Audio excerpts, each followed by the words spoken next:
I heard a psychologist once say that the way to build an antidote to a feeling, a negative feeling, is to expose yourself to it in tiny amounts over and over and over again.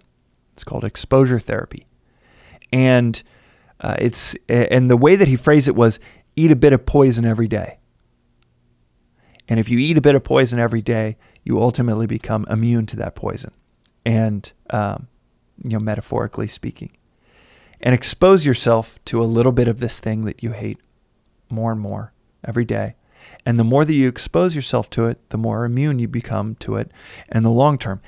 And in many ways, that is a healthy approach to failure, is exposing yourself, being honest with yourself, me being honest with myself, whether it was the stutter start of this podcast, every song that I create. And it's great to create songs because it's there are these very small, very finite pieces of creation. Every song that I create gets 20% in, and the framework is like, oh, this could be really cool. Then for the next 70% of the process, I'm like, this sounds fucking awful. This is not coming together. So from 20% of the journey to 90%, and it gets worse. It's, 20% gets worse and worse. And then it starts around 80%. I'm like, I'm going to just bail on this song. This is not going anywhere every single time. And then it starts to come up, still 90% in. I'm like, this is terrible. And then the last 10%, every single time, I don't know what it is, but it comes together. And I love that that side passion of creating music has instilled this creative arc that I just know the pattern and I recognize it. And I know that I'm almost at home when I feel I've put 12 hours into this song and this is not working out. I'm like at home in that because I know in hour 13 it's going to start to come together.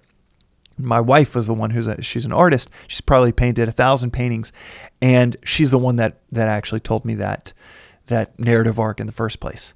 And once she said it, once it was just out there as an observation, I started to map my own kind of finite creative process in that. With companies, it's a lot harder. With your own company, with your own career, it's a lot harder because just it feels much more indefinite than a painting you're spending 5 days on or a song you're spending 2 or 3 weeks on. But that narrative, that arc exists, absolutely exists.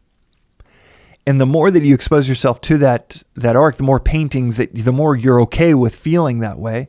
You get 300 paintings in, 500 paintings in, the more you become friends with that arc, that creative arc. And in other words, the more you are exposing yourself to that uncertainty of how it's going to come together, the more familiar it becomes and the more you feel at home in that trough of sorrows of thinking that it's never going to come together. And the more that you're comfortable with it, the more you're familiar with it. In other words, the more that you are eating that poison of uncertainty, the less it matters.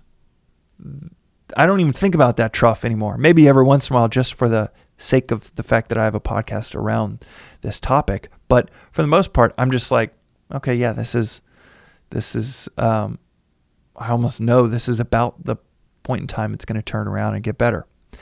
And that idea of eating the poison every day, I think one of the most profound works of fiction, nonfiction, mythology, whatever you want to call it, that humans have ever come up with is the Bhagavad Gita.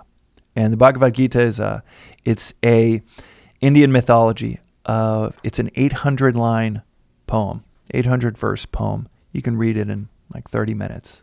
But it is so, as my nephew would say, that is so tight. He's actually 8 years old. He probably wouldn't say it's so tight, but as younger people might say, this thing is so good.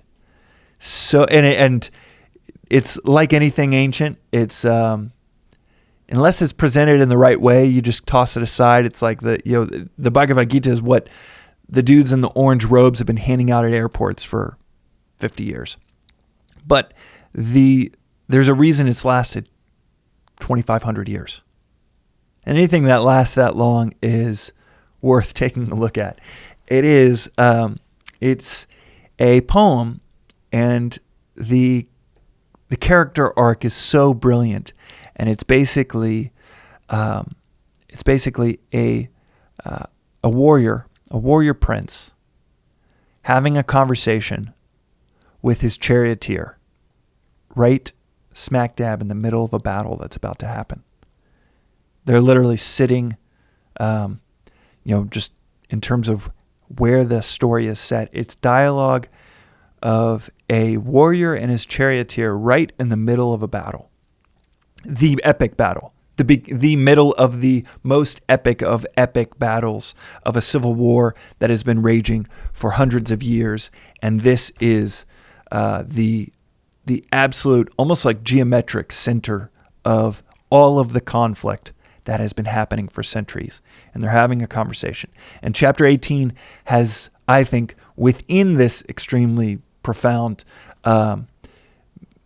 metaphorical, it's basically the conversation we have within our head and heart as we find ourselves in the midst of something of consequence.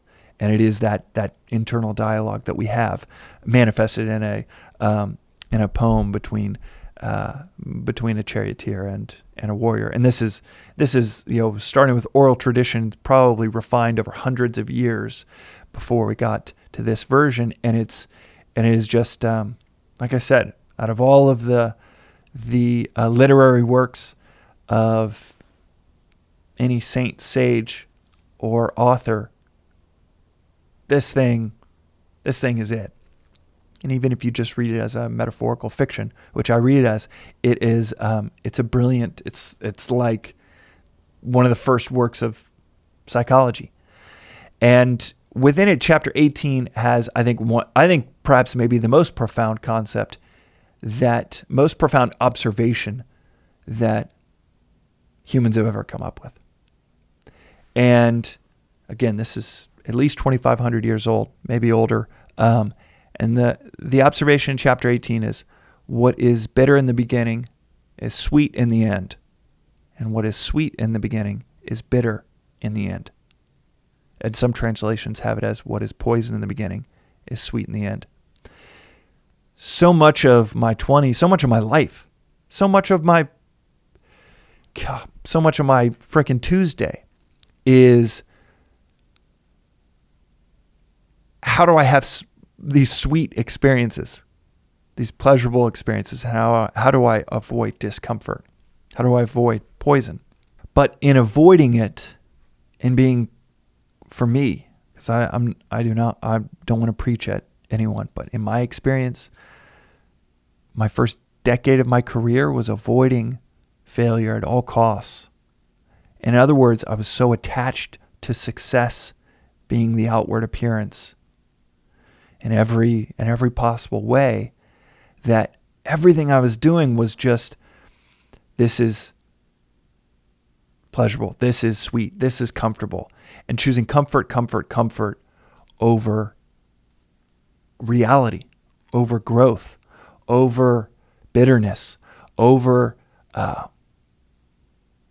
failure in the small and big ways.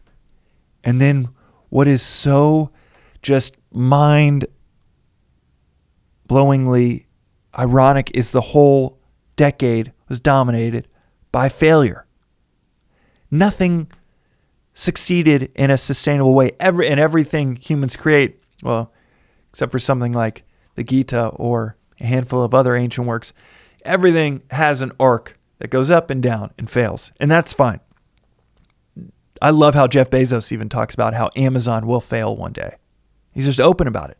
Talk about being open with failure. The founder of a $1 trillion company is talking about one day openly, publicly, just saying, yeah, we will fail one day. And that, being able to say that, comes from an intimate familiarity in his own mind, knowing that it is possible, and being able to say it internally, honestly, and probably 1,000 times before he said it externally, outwardly. I couldn't do that in my 20s.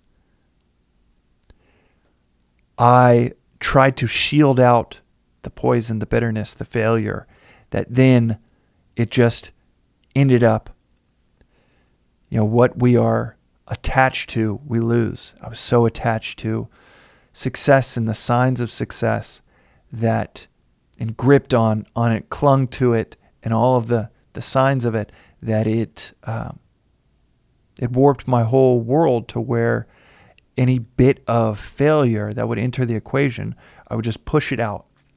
And it took me far. It took me really far. It took the valuation of the company to a pretty far, pretty interesting territory. It took the company to pretty interesting territory. We got to 100 employees. We scaled to 9 different countries. But here's the thing. It was not on a foundation of reality.